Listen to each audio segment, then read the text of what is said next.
अस्सलाम वालेकुम मेरे दोस्तों कोई भी दुनिया का मुल्क हो जिसको जमहूरियत कहते हैं, जैसे इस्लामी जमहूरिया पाकिस्तान, उसका सबसे मेन जो पिलर होता है वो उसकी पार्लियामेंट होती है, क्योंकि पार्लियामेंट जो है डायरेक्ट पावर लेती है अवाम से।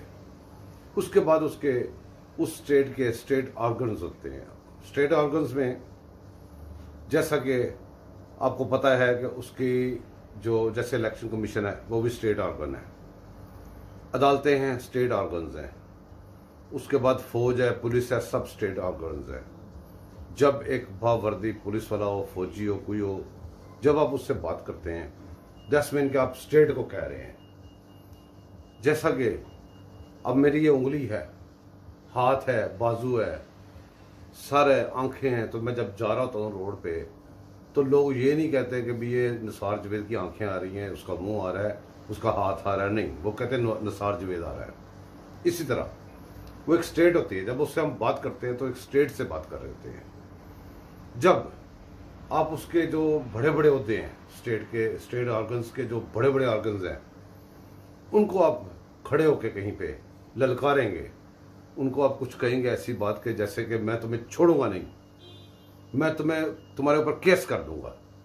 इसका मतलब ये होता है कि स्टेट ऑर्गन्स को जब आप बंदा कोई ऐसा धमका रहा है, उसको कोई पूछने वाला नहीं है, तो जो लोग उस स्टेट ऑर्गन से डर रहे होते हैं उनके ऊपर दहशत पड़ जाती है। वो दहशत कैसे पड़ती है? वो सोचते हैं यार ये वो लोग हैं जिनसे हम डर रहे हैं और ये एक बंदा इनको डरा रहा है, तो उनके अंदर एक दहशत फैल जाती है। उस दहशत की वजह से कहते हैं दहशत गर्दी। और इमरान खान के ऊपर जो केस हुआ है दहशत गर्दी का, उसके ऊपर बड़ा शोर कर रहे हैं लोग कि दहशत गर्दी कैसे, दहशत गर्दी इस तरह दहशत गर्दी है। इसको बात को अंडरस्टैंड करने की जरूरत है। और ये बंदा जब बड़े बड़े महकमों को, बड़े बड़े लीड मतलब के महकमों के जो टॉप पे लोग हैं उनको ललकारता है, पाकिस्तान में दहशत फैलती है, इसको कहते हैं दहशत गर्दी।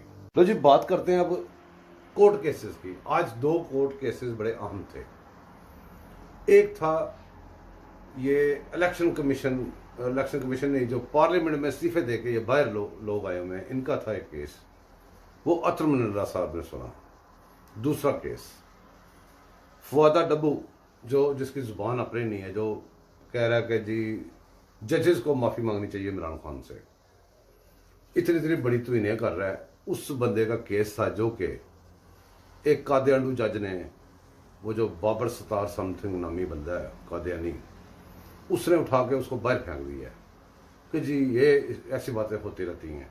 अगर ऐसी बातें होती रहती हैं तो याद करें लोहे का चना, फिर उनका भी कोई फैसला कर देना कि भी ये हमारी कोर्टों ने गलत फैसला किया था, तो लिहाजा वो गलत था, अब ये गलत नहीं कर सकते। ये तो ये लफ्ज भी लिखें, इतनी जरूरत है तो अब ठीक है स्टेट ऑर्गन्स है, लेकिन स्टेट की फेवर में बात करें, स्टेट के अगेंस्ट बात ना करें।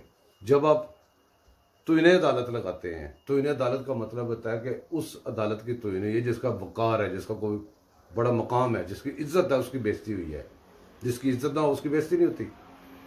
अब इज्जत किसकी होती है? जो आइन और कानून की नुकरानी करे, जो आइन और कानून की तशरीह करे, इससे बाहर ना निकले, उसकी इज्जत होती है। जो बंदा व्हाट्सएप पे और दूसरे फ़ोन कॉलों पे फैसला करे उसकी इज्जत नहीं होती, और ना ही उसकी तोइने अदालत होती है।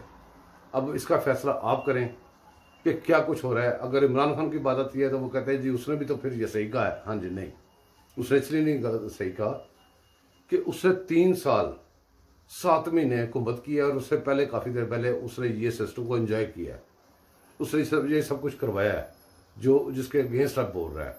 ये वजह उसके खिलाफ बोलने की हमारी। दूसरा केस ये था कि जी पार्लियामेंट में इस्तीफे दिए, उसमें से कुछ एक्सेप्ट कर लिए गए, बाकी अभी क्यू में लगे हुए हैं। तो केस ये था पीटीआई का कि जी आप लोग ये सारे केसेस इकट्ठे चलाएं, अगर सबको नाहल करना है, बाहर निकालना है, तो सबके एक्सेप्ट कर लें, नहीं तो 13 जो आपने एक्सेप्ट किए हैं वो गलत किया है। यही उनका पिटीशन थी। उसको अतर मनल्ला ने ये कहा है कि जी पुराने फैसले पढ़ के सुनाए हैं कि ये फैसले देखो, ये देखो, लिहाजा ये डोमेन है उसकी। अब अतर मनल्ला साहब कह रहे हैं इसी के साथ ही कि जो कासिम सूरी था वो एक्टिंग स्पीकर था और उसका जो फैसला था वो गैर कानूनी था। असल में साहब आपसे मेरा सवाल है कि जितनी जेलें पाकिस्तान की भरी हुई हैं इसलिए भरी हुई हैं कि उन लोगों ने कोई गैर कानूनी काम किए थे। अब अगर आप कह रहे हैं कि ये गैर कानूनी किया था, कहाँ है उसकी जेल, कहाँ है जजा सजा? ये क्यों दूरे फैसले करते हो? फैसले करने पूरे करो, नहीं तो उधर साइड पे रख दो। पहले जहाँ इतने केस पड़े हुए वहीं पे भी ये पड़े रहेंगे।